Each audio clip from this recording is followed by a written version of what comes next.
Kusina! Welcome back to my channel. My name is Pia Besmonte at etong Kusina ni Nenoy.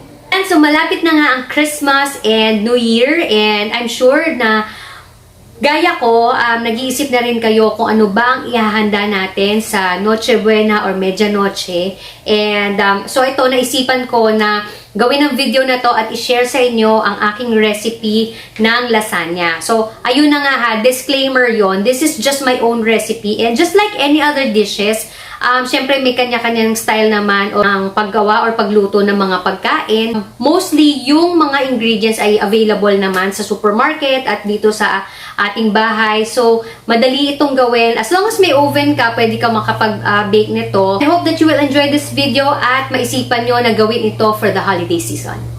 Before we start mga kakusina, kung ikaw hindi pa subscriber ng channel na to, be a certified kakusina by clicking on that subscribe button at i-click mo na rin yung tiny bell para manonotify ka whenever we upload new videos. And at the end of the video, please do not forget to give this a thumbs up kung nagustuhan nyo. And of course, pwede kayo mag-comment below your ideas, any suggestion, tips, or kung ano-ano pa, pwede rin kayo mag-request sa channel na to. Just put it on the comment section below. Samahan nyo ako at magluto na tayo ng lasagna. Unahin muna natin itong ating sauce or yung red sauce. Of course, we have the ground beef. This is around 3/4 or 3/4 kilo or up to 1 kilo. Depende na sa inyo if you will add some extenders like sausage or ano, bahala na kayo doon. Pero for me, I will just use regular ground beef. Yan lang ang ating meat for the sauce. Ang ating spaghetti sauce, 1 large onion, 7 cloves of garlic, pepper, salt, 1 tablespoon, paprika. I will also use tomato paste. For the pasta, gagamit ako netong lasagna pasta na no need to pre-cook. Diretso na siya kapag naluto nyo na yung inyong red sauce. For the bechamel sauce, gagamit ako ng 2 to 3 tablespoons ng flour, evaporated milk, around half cup of butter, and then yung pang toppings natin, I will use Arla's mozzarella cheese, and then itong regular na cheddar cheese. Umpisa natin ang paggawa ng ating red sauce. For this one, gagamit ako ng olive oil, pero you can use a regular cooking oil, canola, or kung anong mataypan nyo, kung anong available sa inyong bahay. And onion.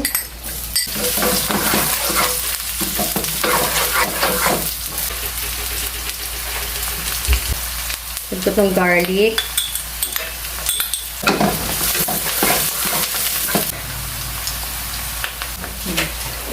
And then itong ating ground beef. Yun.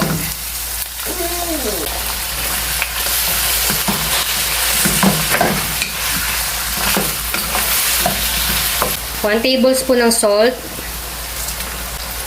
1 teaspoon ng pepper. You can add more pepper kung gusto nyo. Depende na yan sa inyo.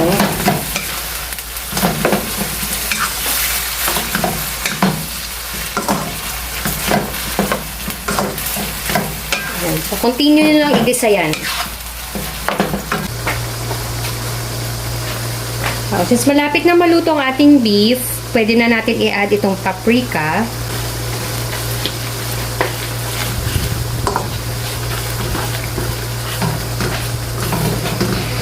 I'm now adding the spaghetti sauce. For this one, depende sa inyo if spaghetti sauce ang gusto nyong gamitin or yung tomato chunks. Okay.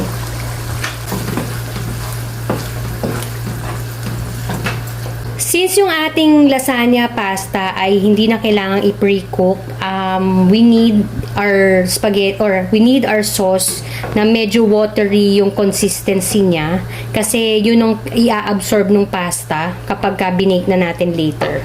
Add lang ako ng tomato paste para kasi 'di ba yung spaghetti sauce natin medyo matamis.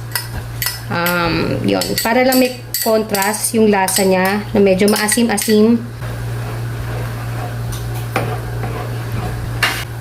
Let this simmer for about 10 to 15 minutes and then mamaya gagawa na tayo ng bechamel sauce. Right now, we're going to cook our bechamel sauce. Ayan. So, in a saucepan, gamit tayo ng half cup of butter. Yes, marami talaga siya.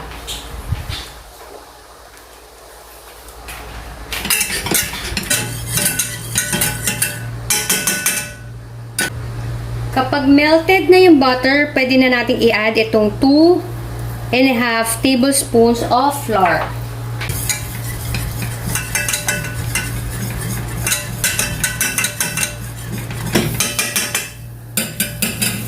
Okay.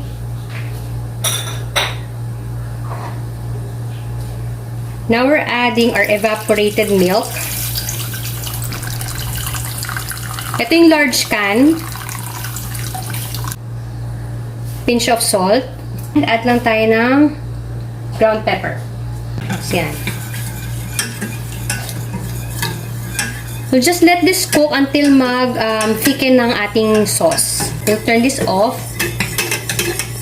Ayan. Okay na to. Okay na yung ganyang lapot. Kasi mamaya lalapot pa yan habang ina-assemble natin. Start tayo mag-assemble ng ating lasagna. Start natin itong sauce. Kunin natin yung part na medyo oily para mag-grease na rin at the same time yung ating pan.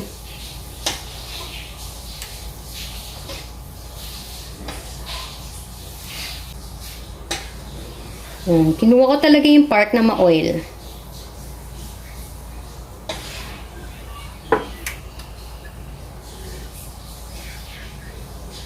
Then, add na natin itong lasagna pasta.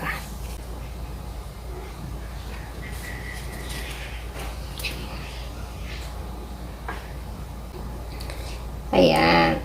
We are now adding the second layer of the meat sauce. And then, we'll add the bechamel sauce. Ayan. Lang yan. Go ahead. Enjoy adding the sauce. Mag-add muna ako ng first layer ng mozzarella cheese natin. This is the shredded one, kaya madali na siyang ilagay.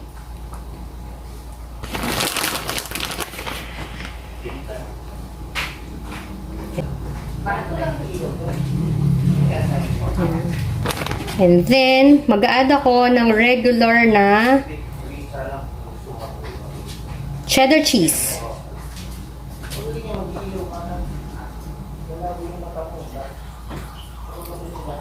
Yan.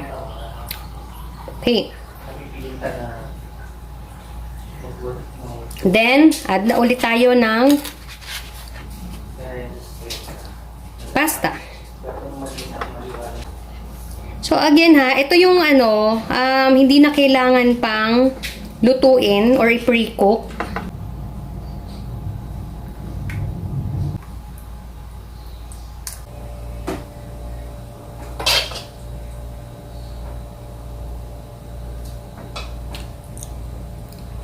Then, yun.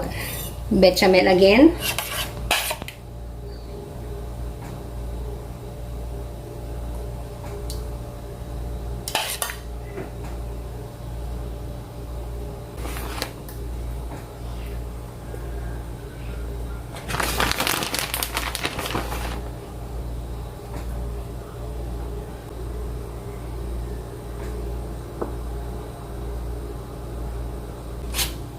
Okay. 3. This is the last layer. Medyo sinisiksik ko sa gilid yung sauce para kasi yung ibang part ng lasagna masigurado natin na ma-cover at ma-absorb niya later. So with this one, pwede na yan damihan kasi ito na yung last layer niya.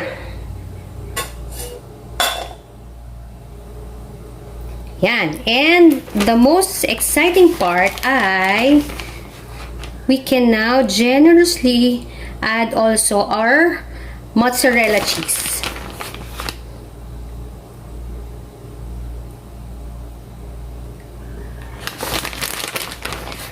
So, habang ginagawa ko to, I'm already preheating the oven. Para mamaya kapag binake natin ito, all good na siya. Madali na mag-bake. At pantay ang kanyang pagka-bake. Yan.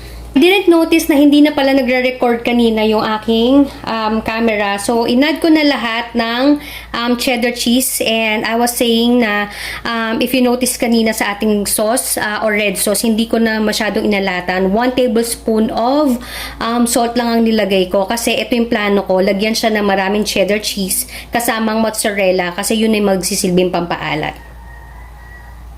So-cover lang muna natin ito ng aluminum foil para hindi muna siya agad masunog habang binibake natin. Ito naman yung baking instructions.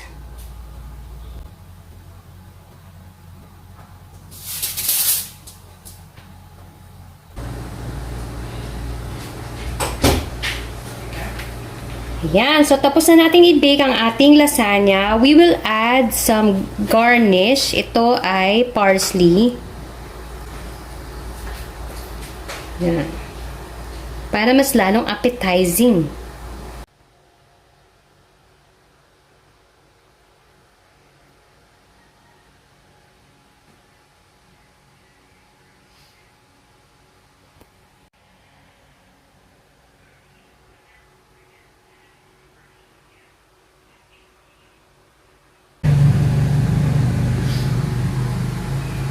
There you go mga kakusina, our beefy lasagna. Happy cooking!